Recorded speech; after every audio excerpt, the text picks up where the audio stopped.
This is a tough business. What'd I do? You look very unhappy with me right now. I just think that what you did to Tim Pool was mean.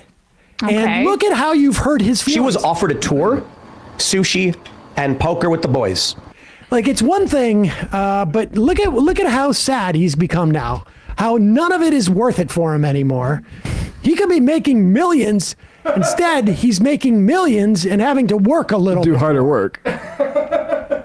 This is a clip of Tim Pool, I guess from just the other day. Do we know who this guy is? Which one? This guy we're looking at. This is Phil LeBon. He's a Tim Cass guy. He's actually, funnily enough, a singer of an emo band called All That Oh, Remains. Yeah. right. He's All That Remains flunky. I got you. I don't even know what that means, but is he responsible for the video where Tim Pool is like running with his sunglasses on through?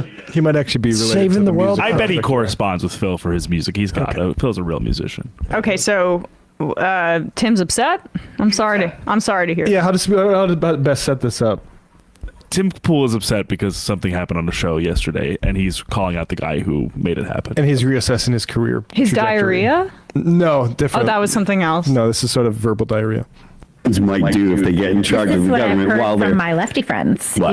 is like I think it's only fair that I don't take the heat for what you said, Jesse, and I'm not trying to be a dick, but I'm getting people attacking my character now for having had to take the show down because you made 2 allusions to killing people. So I'm not trying to be a dick right now, but like I've got 500 messages of like, what the fuck are you doing? Why are you taking the show down? Are you fucking with us? You're trying to make money. So I thought YouTube took the show down. No, I had to take the show down. Okay. I had to take the show down because you made 2 allusions within like the span of a couple minutes to murdering people. Okay. After I explicitly stated in the pre-show, do not make allusions to violence. Then went on to explain, we keep having people come here and saying they want people killed or people should kill people or they can be killed or things like that. 18 minutes into the show, you had You're not having real conversations. Pause it for 1 second. I want you to go back just about 10 seconds, 15 seconds, but I think if you find yourself saying,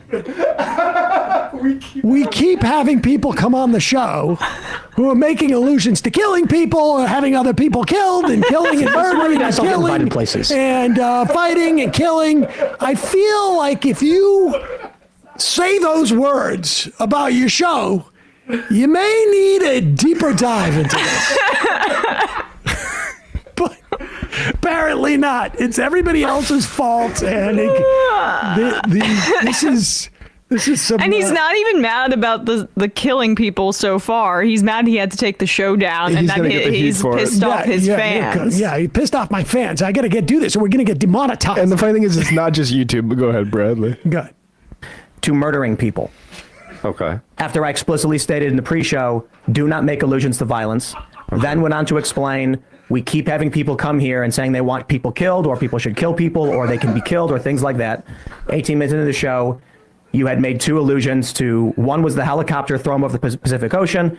That's kind of like we're gonna get hit for that probably, but we'll see what happens. But then you said you can go kill the human smugglers for all I care, and it's just like that's it. Like it's not a YouTube thing. It's Rumble would take us down for this. I've had the conversations with Rumble about it, and so it's a question of free speech for the people who are right now who are slamming me, claiming that it's a big news day, and I intentionally took the show down for fake reasons to make money. No matter what platform we're on, that show would be removed. Okay. And we would face legal liability. Pause it for 1 second. So, I just want to make it clear. Yes, somebody asked this question. I want to make it absolutely clear. Before Digby came on, I had to give her the talk. Don't be calling for the specific killing of any individuals, and don't get confused by the 2 weapons I have behind me. That's not what we're about here. This is not a pro-killing podcast. Or at least it can't be, because we're going to get demonetized, even on Rumble for that, bro. It's one thing to like allude to the mass killing of leftists in South America in the 70s by throwing them out of helicopters. But don't say actually go kill the human traffickers. Yes, you can't because that's an explicit death threat. I can maybe get by on the throwing people out of helicopters thing. thing if we just say it's a joke or something like that and people don't know what's a reference to. Also, Tim, keep this in house. Like, you don't need to do this on air. This is an off-air discussion. Except you do need to do it on air. There's a lot of things bothering you, and you shouldn't even talk about it because I think you're responsible for this. I probably am in a certain way, but like Tim is the kind of manager, I'd imagine, that doesn't necessarily want to have a conversation that's a little tough. He might need to, have a little bit of bravery for an off-camera discussion, but he probably feels more emboldened when he's on air that he knows because you're not having real conversations. Reaction. Yeah. Who are slamming me, claiming that it's a big news day, and I intentionally took the show down for fake reasons to make money. Look on that guy's face. He doesn't know how to respond. No matter what platform we're on, that show would be removed, and we would face legal liability.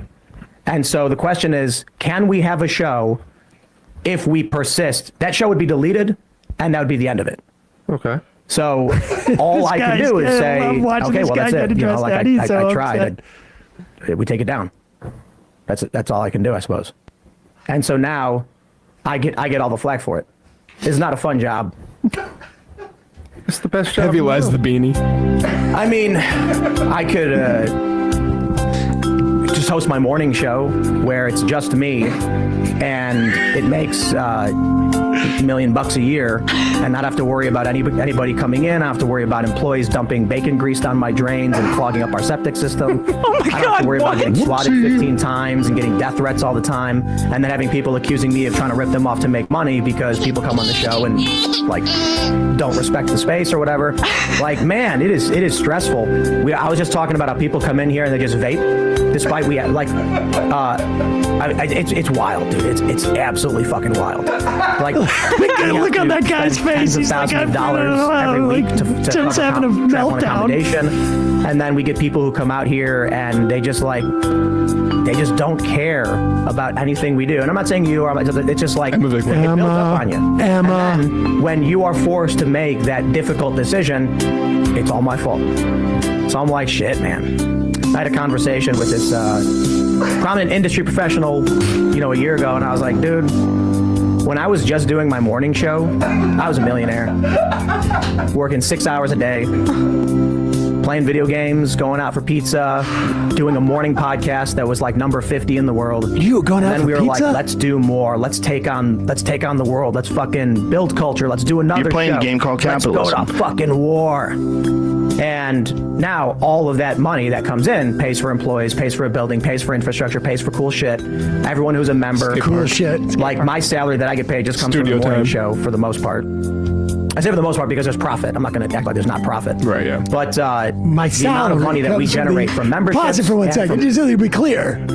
My salary comes from the morning show. Now, of course, I get shareholder distribution. Skim a little bit off the top, yeah. Profit. I mean, to be clear on that. And that's his compound where they all, like, the idea that, why is an employee putting bacon grease down your damn drain, Tim? It's because everyone's freaking living Hire a there. plumber, dumbass. Yeah.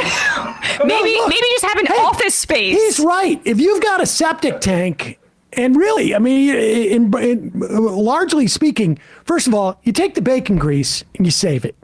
Okay, you put it in a jar, you save it because it's great with other stuff, but it's only going to last for so long, and then you got to throw it out. You scoop it out with some paper towels, or you take a spoon, you put it into the garbage. You don't put it down there, particularly in the winter. It coagulates. Mm-hmm. All right? Sure, yeah. I'm sorry. We agree about that, but if it happens, that's what the money's for. I mean, this is. Yeah, I mean, Sam's gonna retire. Sam doesn't want to do this show anymore. Do it anymore. It was so much easier when the Majority Report was just you. Just you. It was so, you were happy before you had to expand into things like the AM Quickie and the merch store. Live YouTube and then with Twitch. I got to say, poggers. Oh. Go ahead. Keep going. Member. Like my salary that I get paid just comes from the morning show for the most part. I say for the most part because there's profit. I'm not going to act like there's not profit. You're playing a game called capitalism. The amount of money that we generate from memberships and from all the ad reads that I do does not go to my salary at all. So I quite literally could just stop timcast.com, stop timcast IRL, end all of it, and I'm making the same amount of money. Can we vote for that? And so I absorb all of this stress because I don't know. I'm pissed off at these cocksuckers and people like Joe Biden who are doing all this fucked up shit and burning everything to the ground. But man, it is just so brutal some days. And then you get shit like this where it's like the country is melting down around us, or maybe it's all for show. Maybe it's fake bullshit. Maybe the Texas National Guard. I got another theory. Maybe you're melting down, and the rest of the country is, just things are happening. He seems quite concerned about legal liability right now. God knows. Who knows? I mean, you don't want people saying reckless things on your program. I mean, you don't want, or things that are verifiably like untrue, or like calling someone, a pedophile, or calling for the killing of someone individually. He shoots from the hip, and he says some crazy things that I wouldn't feel comfortable saying. But Yeah. We're not Timcast. No. I'm not Timcast, and I don't have Sush. This is why Oscar Wilde was a socialist. He wrote in The Soul of Man Under Socialism, property not merely has duties, but has so many duties that its possession to any large extent is a bore. It involves endless claims upon one, endless attention to business, endless bother. If property had simply pleasures, we could stand it, but its duties make it unbearable. In the interest of the rich, we must get rid of it. And I think we can all agree with that. All right, let's. And then you get shit like this where it's like the country is melting down around us, or maybe it's all for show. Maybe it's fake bullshit. Mm-hmm. Maybe the Texas National Guard is only fucking around to put on a show to make it seem like they're actually doing something so that people in this country don't rip their heads off. I mean, Brian Kemp certainly didn't do anything to oppose the Biden administration. That's when a they real were fucking thing. around with the elections. Well, So why would we trust him now? That's the problem. Pretending to do something. Yeah, can okay. end up Now that dude is like, let's change the subject. Let's change the subject because that is really something. That is really something there. It's Friday, folks. I mean, we can spend a little time just mocking, and listen, I want you to also know, I should just say, we are efforting. That's what we call it in the biz. I spoke to a major industry player who said, when you're trying to get a guest on, you're efforting. We're efforting trying to get Tim Heidecker on just because of his journalism that he did last week regarding Tim's emergency evacuation of his studio to evacuate. Yeah. But that is. But yes, and for people who are accusing us for putting Tim through our whiny filter, we did not do that. No, that's just his natural voice. But he doesn't sound like, honestly, I mean, not very based of him, Tim Pool, to be worried about monetization and these kinds of things. I thought he cared about free speech. And yet, it always comes down to the bottom line. I guess that's the case. He could just be playing video games and making $1 million talking about Jussie Smollett, but, But he has, the weight of the world on his shoulders. I'm in favor of that. Yeah, no, take it easy, Tim. Let, Moonlord or whatever take over the compound. And Well, I'm sorry that he's not feeling great these days. Yeah. Well, I had crocodile sentiments coming from you. Totally crocodile sentiments. We all know. We all know that you're not. That's true. You go through the trouble of extending hospitality out to people, and they just laugh at you. I didn't respect the space.